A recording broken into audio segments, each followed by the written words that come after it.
I currently have 6 cards that I keep in my wallet on a daily basis, but to be honest with you, not every single one of these is used equally. So in this video, I'm going to talk about what I actually am using in my wallet for the first quarter of 2023. But not only that, I'm also going to tell you why I'm personally using these cards and if these cards are actually a good fit for you or not. Like I always say, everybody's credit card setup is going to be a little bit different, but in my opinion, these 6 credit cards that I've accumulated so far actually do really fit my spending habits very well. And considering I'm somebody that likes to earn transferable currencies that I can then use to book travel for free across the world, that is why I have the 6 credit cards that I do. And if that's not your exact goal, then maybe these cards are not great for you. Never a great idea to just get cards because you think you should or see other people getting them, but just take into account your personal goals with your credit cards before you dive into the credit card game very seriously. Before we get into the weeds with each of these cards, I do have to let you know that if you are interested in any of these cards in particular, then please be sure to check out the links down in my description to learn more about how to apply for these cards and help support the channel in the process. But the card that I'm going to kick it all off with is going to be my most used credit card right now, mainly because I just applied for it back in December of 2022. That card being the Chase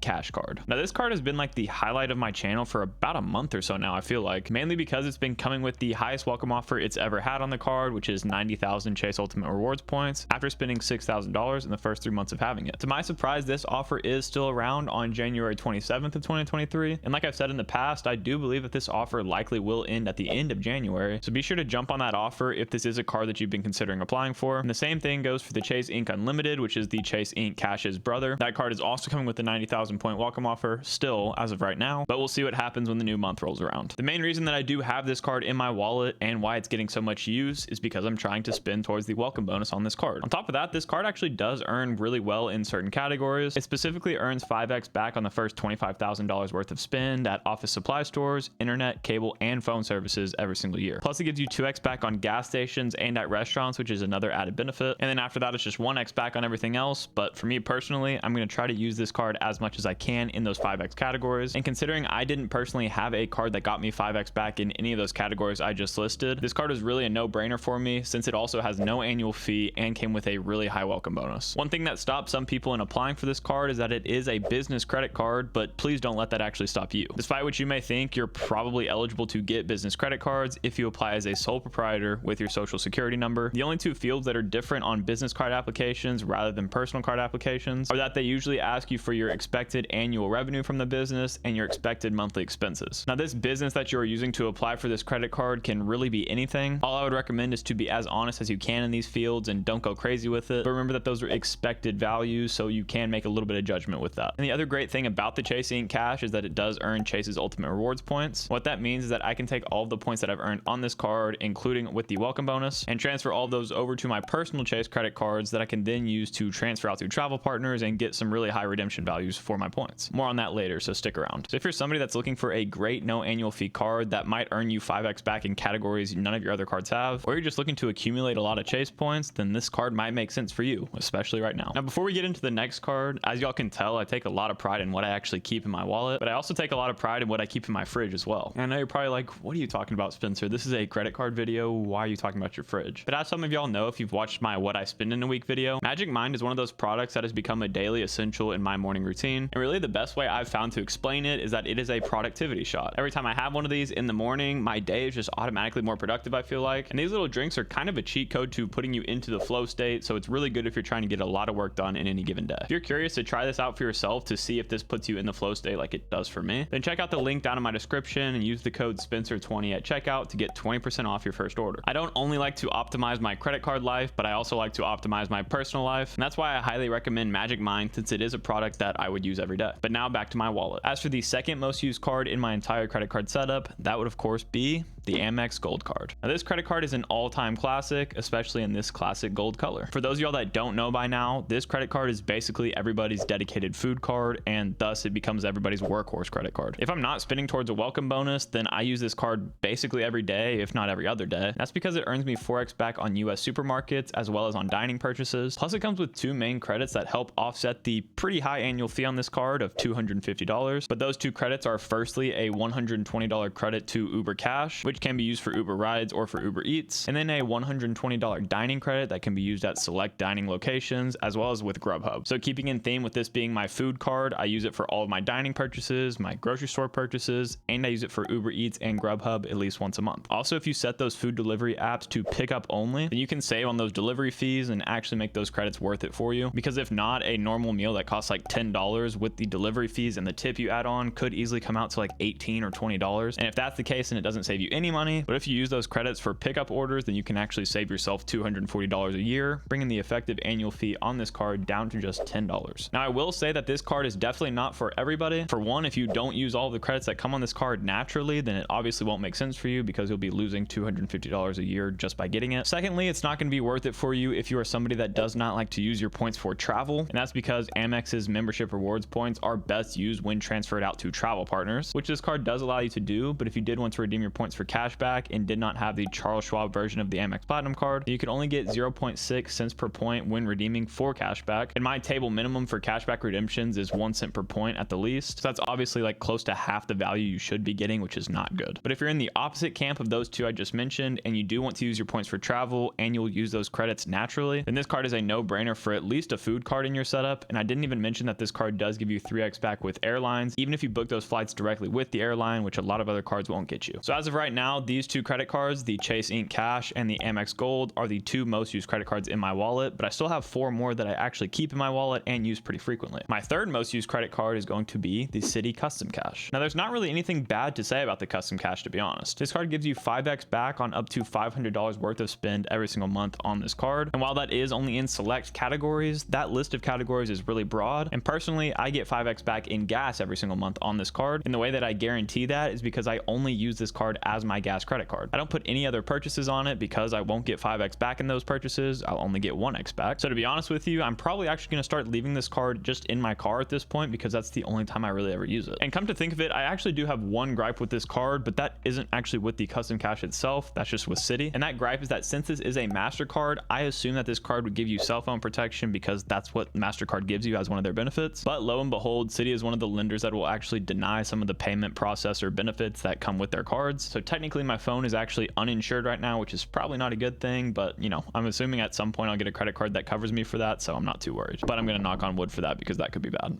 So if you're somebody that has that one pesky category that none of your other cards cover and you're looking to get at least 5x back on that, then the Citi Custom Cash is again one of those no-brainer credit cards that you should add. And it's important to note that this earns 5x back and not just 5% back. The difference being that you actually earned Citi thank you points with this card rather than just straight cash back. So eventually down the line, if you got a card like the Citi Premier card that allows you to transfer all of your points out to travel partners, if you got a conservative value of about 2 cents per point in doing so, then you're technically earning 10% back on all of your purchases on this card. And I'll take 10% back on gas all day, especially with how high the prices have been in recent past. Now we're going to get into 2 of my credit cards that are kind of battling it out for my catch-all position in my setup. The first of which being the Chase Freedom Unlimited, which y'all know I'm a huge fan of. I think the one word I would use to describe this credit card is simplicity, but don't let that make you think that this card is not super powerful. I know most people look for a card that gives them at least 2% back on all their purchases, and the Freedom Unlimited gets a lot of flack because it only technically gives you 1.5% back on every single purchase outside of the elevated earning categories that it also earns in. But for someone like myself who has other Chase cards, especially one that we'll talk about later that gives me that elevated point redemption value with all of my points, I'm effectively earning at least 3x back on this card on every single purchase. Plus I earn upwards of 10x back on all travel booked through Chase's Ultimate Rewards portal, 6x back on dining, and 6x back on drugstores. I know on their website it says 3x back in those last 2 categories and 5x back on travel booked through Chase's Ultimate Rewards portal, but since I value my Chase points at a conservative 2 cents per point, I'm effectively earning double what the website says because of how I choose to use my points. I've also made full in-depth breakdowns on this card at this point, so I'm not going to go too much more into detail on it, but I will tell you about the other card that is fighting for its position right now. That card's going to be the Amex Blue Business Plus card. Now this is the card that I owe a lot to in terms of success of my channel actually. The video I made about me applying for this card is still my most viewed video on my channel. Hopefully we'll break that at some point, but still pretty cool. And if the Chase Freedom Unlimited was considered simple, then the Amex Blue Business Plus is even simpler. This card is one of those cards that gives you 2x back on every single purchase, and that's it. But rather than it being a Chase credit card, this credit card is an Amex credit card. In terms of point valuation between the 2 lenders, I consider them to be the exact same. That means I'm technically earning 4% back on every single purchase with this card. But the biggest difference between these 2 cards is that the Amex Blue Business Plus is what it says in the name, a business credit card. And this is where you come in actually. I do want you to leave a comment down below to let me me know what you think about this topic in particular. And actually, that's a pretty good idea for a poll that I might post next week to get a little bit more of a sample size, but I still want you to leave that comment. But what are your opinions when it comes to putting personal expenses on business credit cards? At this point, I haven't actually used this card, I don't think at all, since I actually hit the welcome bonus spend requirement on it. That's partially due to the fact that I basically directly moved into a new credit card sign up bonus that I had to hit, but it's also because I'm a little bit hesitant to just use this card for my personal purchases. However, I know that a lot of people apply for this card to use it just for their personal purchases, and that's why it makes up part of the Amex trifecta. So right now I'm toying with the idea of maybe using this only for my business purchases, but since I did apply for this card as a sole proprietor, I could technically add a second one to my setup under my LLC, and that one I could use for only business purchases. And I could use this one for all my personal purchases if that's something I think is smart at the end of the day. So sound off in the comments about that, because I'd love to hear y'all's input. As for who both of these credit cards are for, I would say that if you're somebody that's earlier on in your credit card game, or if you just are looking at personal credit cards, it's pretty obvious that you should get the Chase Freedom Unlimited, in my opinion, even compared to other 2% credit cards out there. But you'll have to watch my in-depth breakdown of this card to see why I think so. And if you're somebody that does have a business and you don't have a catch-all card for your business yet, then the Amex Blue Business Plus is a no-brainer. And maybe it's a no-brainer for all of your personal purchases too, but we'll have to see what y'all think. Now we come to arguably the most powerful credit card in my whole setup that never sees the light of day. That card being the Chase Sapphire Preferred. I feel like most people in the credit card game know about this card at this point, and for the most part, it earns pretty much basically the same as the Chase Freedom cards do, but it does have a couple of extra categories, including like travel and streaming services in there, so it's still somewhat beneficial to use it for all of your spending. However, that's not why I love this credit card. The reason I love this credit card is because it gives me a boost on all of my Chase Ultimate Rewards points, which I accumulate a lot of, being that I do have multiple Chase credit cards. Not only does this card give me a 25% boost on all of my points in Chase's travel portal, which is actually really helpful for a lot of domestic bookings if that's something that you do, but this card also allows you to transfer all of your Chase points out to travel partners, and it's one of 3 cards that unlocks that ability for you in Chase's ecosystem. Those 3 cards being the Chase Sapphire Preferred, its bigger brother, the Chase Sapphire Reserve, as well as the Chase Ink Preferred on the business side. But this is a card that has a small $95 annual fee that may sound like a lot at first glance if you're like, well, you never use it, so how do you actually get value from it? But in reality, even if I just make one booking every single year on this card, it's well worth the annual fee, not to mention the welcome bonus I got on it, plus all of the points that I earn using it, albeit that is pretty sparingly. But I actually want to do an in-depth breakdown of whether I should keep or cancel this card in year 2 somewhat soon, so let me know down below if you'd like to see that. And in that video, I want to show y'all a live example of how this card could effectively earn you thousands of dollars a year just by using it to transfer points out to travel partners. I don't think I exactly have to explain who this credit card is for, because like I said, if you're somebody that wants to book at least one trip a year with some points, this card to me is an absolute no-brainer. And I also actually do have one other card that I don't use at all really, but it is my oldest credit card that I put at least one charge on every single month just to keep it active, and that card is actually the OG Chase Freedom. The cool thing about the OG Chase Freedom is that it still gives me 5x back on rotating quarterly categories without taking up a slot in my setup for either the Freedom Flex or the Freedom Unlimited. So technically I can earn some decent value in using that card every single quarter depending on what the rotating categories are, and since it doesn't take up one of those newer Freedom card spots, I just love having it, and I think it's a great card, and it's definitely one that you should consider product changing to if you haven't already. But I hate to say it, I really do think that they've completely cracked down on this at this point to where you have to product change to one of the newer Freedom cards, and that's really unfortunate because this was a really powerful tool that I implemented, and I guess I just got lucky on the timing. But I had one of my buddies try it the other day and he actually couldn't do it, so I think they've shut it down, which is really sad. As you can tell, these 6 credit cards play very well off of each other, and each of them serves a very specific purpose in my wallet. But these aren't the only 6 credit cards I'm ever going to have. Even just this year alone, I plan to apply for at least 5 more credit cards, which is pretty crazy. But if you want to learn more about why I'm adding each of those 5 cards in particular, then go ahead and watch this video next. And as always, I really appreciate you watching this video. Sadly, Odin is not with me right now, or he would be in this part of the video as well. But no matter what, if you did enjoy this video, please consider leaving a like and subscribing to the channel, and I'll catch you guys next time.